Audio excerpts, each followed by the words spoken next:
Bonne journée. Si vous vous demandez s'il vaut la peine d'acheter une BMW première série de deuxième génération et quels problèmes vous pourriez rencontrer lors de son fonctionnement, alors vous êtes au bon endroit.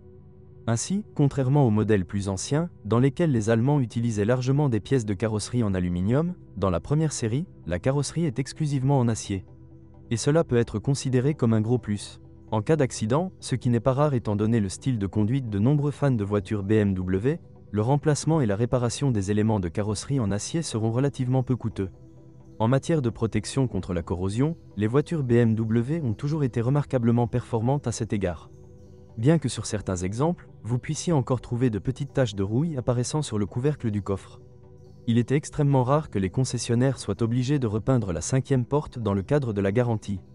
Bien entendu, si la voiture a été mal restaurée après un accident, les zones de corrosion peuvent être beaucoup plus nombreuses. Mais ce n'est probablement pas la faute des artisans les plus qualifiés qui ont pris en charge la réparation, ni la voiture elle-même.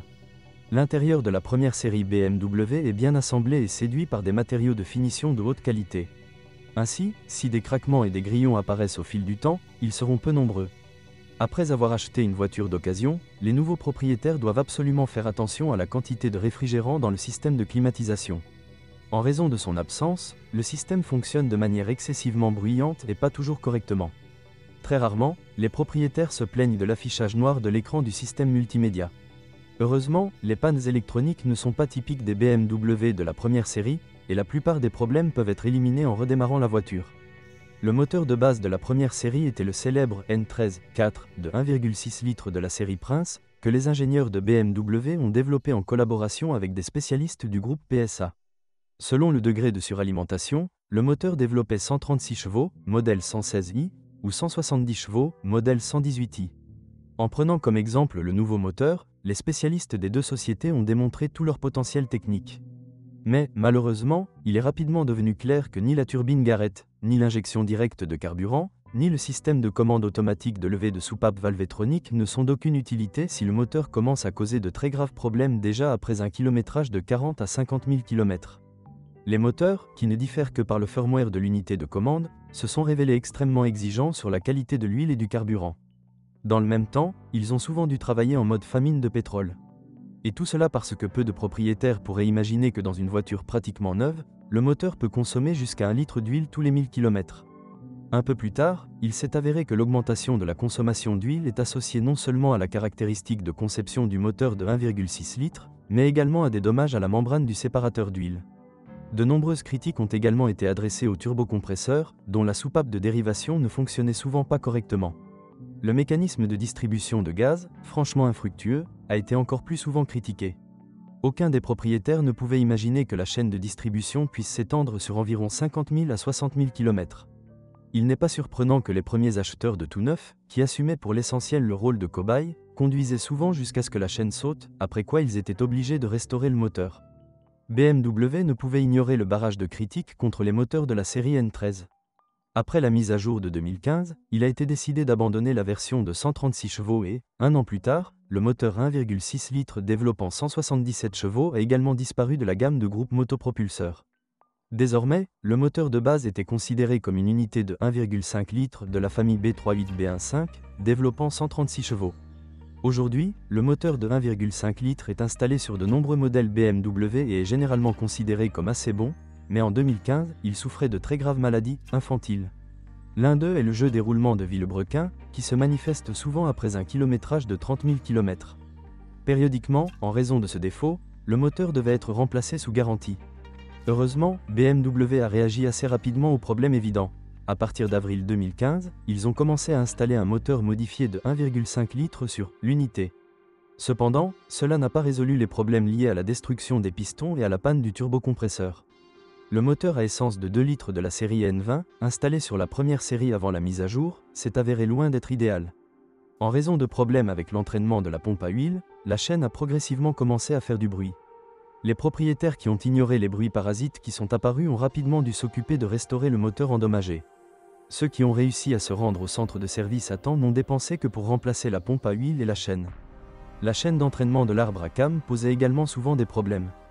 Il a commencé à faire du bruit après un kilométrage de 60 à 70 000 km, ce qui a finalement abouti à son remplacement, ce qui n'était pas du tout bon marché. Le moteur 2 litres de la série B48, 184 ou 224 chevaux, qui a commencé à être installé sur la première série après restylage, s'est avéré plus fiable. Bien que dans ce cas, il convient de tenir compte du fait qu'au cours des 5 dernières années depuis la mise à jour, la plupart des voitures équipées de ce groupe motopropulseur n'ont même pas réussi à parcourir 80 à 100 000 km. Il est trop tôt pour tirer des conclusions définitives. Les versions équipées de moteurs diesel représentent au mieux 2 à 3% des ventes. Avant le restylage, la voiture était équipée de moteurs 1,6, version 114D et 116D, et 2,0 litres. Le plus gros problème des moteurs diesel est l'usure rapide de la chaîne de distribution. Il ne dessert pas plus de 150 000 km. Et comme les ingénieurs de l'entreprise allemande l'ont placé entre le moteur et la boîte de vitesse, pour remplacer la chaîne, le moteur doit être retiré du capot. Le coût d'un tel remplacement engloutit complètement toutes les économies de carburant. Il est possible que ces coûts soient complétés par le coût d'un nouveau turbocompresseur, qui n'a pas non plus une longue durée de vie sur les moteurs diesel. Il ne faut pas oublier que les injecteurs délicats tombent rapidement en panne en raison de la mauvaise qualité de notre carburant diesel. Cela conduit également à un colmatage rapide des volets de turbulence du collecteur d'admission. Malgré le statut premium, BMW proposait non seulement une transmission automatique, mais également une transmission manuelle pour la première série. Il n'y a pas de grande plainte concernant ce dernier. La boîte de vitesse Getrag à 6 vitesses peut nécessiter le remplacement des synchroniseurs, mais en général, aucun problème ne devrait lui arriver avant un kilométrage de 250 à 270 000 km. Même un embrayage manuel, s'il est utilisé avec précaution, peut parcourir environ 200 000 km. Bien entendu, avec un style de conduite agressif, la durée de vie de l'embrayage est facilement réduite de moitié. À une certaine époque, BMW n'avait pas peur d'installer une transmission automatique ZF à 8 vitesses sur la première série, ce qui est encore aujourd'hui considéré comme quelque chose d'inatteignable pour la plupart des voitures de golf. La boîte a bien fonctionné. Bien sûr, de temps en temps, les propriétaires se plaignent de petits coups de pied qui se produisent lors du passage de la première à la deuxième vitesse, mais à mesure que la boîte se réchauffe, ils disparaissent. Il est intéressant de noter que ZF a officiellement déclaré que l'huile de la boîte de vitesse à 8 rapports était remplie pendant toute la durée de vie du véhicule. Mais comme les ingénieurs de ZF imaginaient à peine que les deuxième, troisième et suivants propriétaires de l'unité pourraient facilement parcourir 300 à 400 000 km, il est toujours préférable de changer l'huile périodiquement. L'intervalle recommandé par les mécaniciens est de tous les 60 à 80 000 km.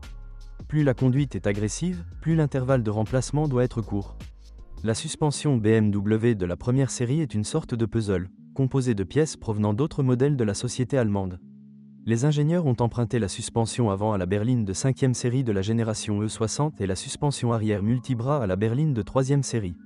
Mais si la suspension du billet de 3 roubles contient de nombreuses pièces légères en aluminium, pour la berline de la première série, le métal ailé a été remplacé par de l'acier moins cher.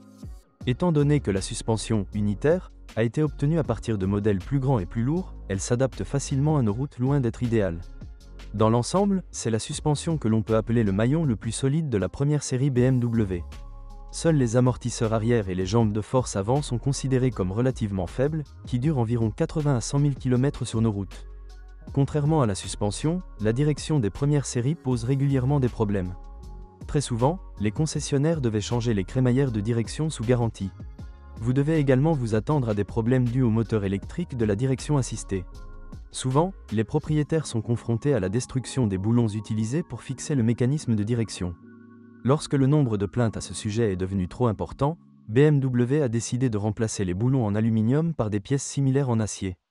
Une autre chose est que le remplacement n'a pas eu lieu dans le cadre d'une entreprise de rappel, donc toutes les voitures ne sont pas parvenues chez les concessionnaires. La première série BMW de la génération F20 présente de nombreux aspects positifs. Une excellente maniabilité et dynamique, une faible consommation de carburant, une ergonomie bien ajustée et un bon niveau d'équipement. Mais il concerne surtout des caractéristiques du consommateur faciles à évaluer sur une voiture neuve. Si nous parlons d'acheter une berline d'occasion de la première série, c'est le cas lorsqu'il faut mesurer 7 fois et couper une fois. La berline de la première série est dépourvue de moteurs véritablement fiables. Si l'on analyse toutes les offres sur le marché secondaire, il s'avère que la grande majorité des voitures sont équipées d'un moteur 1,6 litres franchement problématique d'une capacité de 136 chevaux. Bien entendu, au fil des années de production, certaines lacunes ont été corrigées. Mais cela ne change pas fondamentalement la situation. Si vous êtes propriétaire, assurez-vous de laisser un commentaire sur cette voiture, votre avis aidera certainement les autres à choisir une voiture.